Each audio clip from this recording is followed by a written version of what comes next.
हरे कृष्णा। कैसे हो आप सभी लोग? आशा करती हूँ आप सभी परम मंगल में होगे, स्वस्थ होगे, अच्छे होगे। सबसे पहले आप सभी को साल के सबसे बड़े त्योहार अक्षय तृतीया की अनंत और अनंत शुभकामनाएं।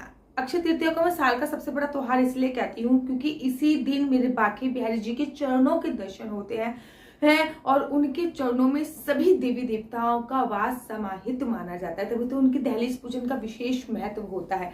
तो अक्षय तृतीया जो है वो 10 तारीख की पूरे भारतवर्ष में धूमधाम से मनाई जा रही है। मैं वृंदावन की बात करूं, अक्षय तृतीया 10 तारीख की है।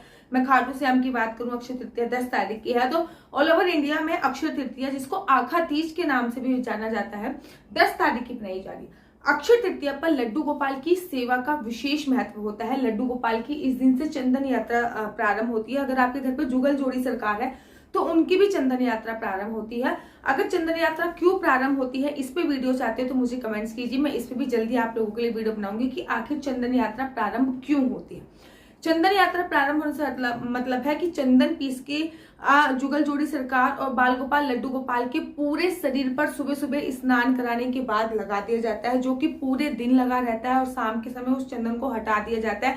फिर इत्र से उनकी मालिश होती है, उसके बाद उनको शयन कराया जाता है। यह प्रतिक्रिया कोई कोई अक्षय तृतीया वाले दिन ही करता है, कोई कोई अक्षय तृतीया से स्टार्ट करके 5 दिन तक करता है और कोई कोई अक्षय तृतीया से स्टार्ट कर 21 दिन तक करता है। तो अक्षय तृतीया पर लड्डू गोपाल और जुगल जोड़ी सरकार की चंदन यात्रा प्रारंभ होती है, जो कि अपने आप में विशेष और महत्व होती है।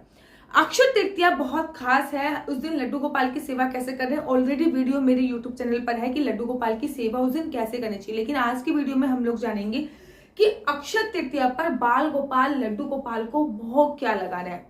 भोग बहुत जरूरी है क्योंकि हर ओकेशन का अलग भोग होता है। जैसे कि शरद पूर्णिमा है तो ऑब्वियसली बात है कि सफेद रंग की खीर का ही भोग लगेगा।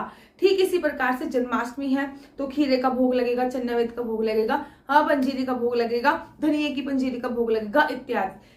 साथ ही के साथ अगर उनका जन्मदिन है, जैसे कि जन्माष्टमी पे कोई 56 प्रकार का भोग लगाते हैं, राधा अष्टमी है तो फिर अरबी का भोग लगाते हैं। ठीक इसी प्रकार से अक्षय तृतीया है तो अक्षय तृतीया पर किस चीज के भोग की महत्वता होती है, आज की वीडियो उसी पे आ जाते हैं। सबसे पहले तो आपको लड्डू गोपाल को सुबह सुबह उठाना है और इस दिन आप लड्डू गोपाल को पंचामृत से स्नान कराइए, लेकिन उस पंचामृत में गुलाब जल भी डालिए क्योंकि गुलाब जल की जो तासीरता होती है वो ठंडी होती है।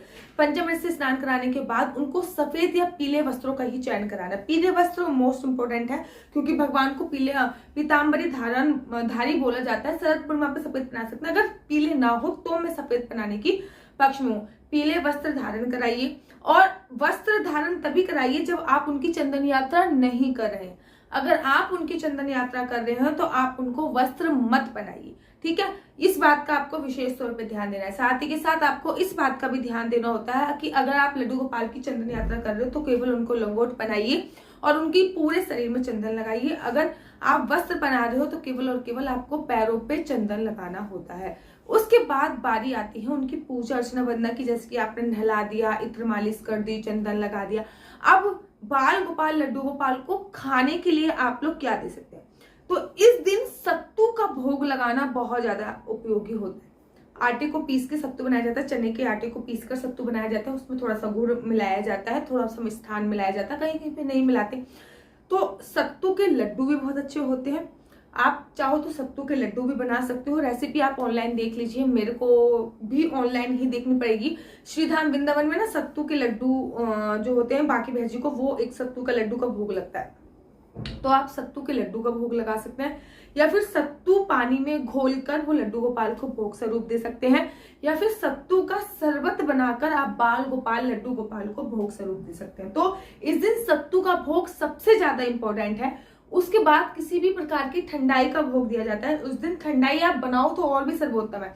ठंडाई बनाकर उसका भोग लगाया जाता है क्योंकि बैसाख के महीने में बहुत ज्यादा गर्मी होती है और अक्षय तृतीया पर ठंडी चीजें दान करने का विशेष महत्व होता है।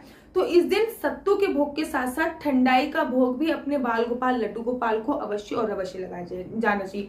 इस दिन जिन चीजों में ठंडी जो चीज की तासीर ठंडी होती है, सीजनेबल फूड जैसे कि तरबूज हो गया, खरबूजा हो गया, खीरा हो गया, ककड़ी हो गया, इनको आपको लड्डू गोपाल को भोग अवश्य लगाना होता है क्योंकि इसमें पानी बहुत होता है। उनकी इन सबकी तासीरता जो होती है वो ठंडी होती है। साथ ही के साथ अगर मैं मिष्ठान की बात करूं तो फिर आप सत्तू के लड्डू का भोग बना सकते हो, या फिर बेसन के लड्डू का भोग भी बाल गोपाल लड्डू गोपाल को लगा सकते हो, क्योंकि बेसन भी एक फॉर्म में चने का आटा ही होता है, ठीक है ना। रिलेट करना है कि चने के आटे से संबंधित ही चीज उनको देनी है। साथ ही साथ आप आम का भोग इस दिन अवश्य लगाइए, क्योंकि आम का ये सीजन है और ये सीजनेबल फूड है।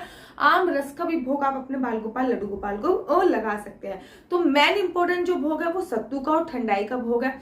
बाकी आप सीजनेबल फूड का भोग लगा सकते हैं, ठंडी चीजें प्रदान करने वाली चीज का भोग लगा सकते हैं। और वीडियो अच्छी लगती है तो आप अपना यूट्यूब चैनल हरि बोल को लाइक से सब्सक्राइब करना बिल्कुल भी मत भूलिए। तब तक के लिए मुझे दीजिए इजाजत। राधे राधे, हरे कृष्णा, हरे।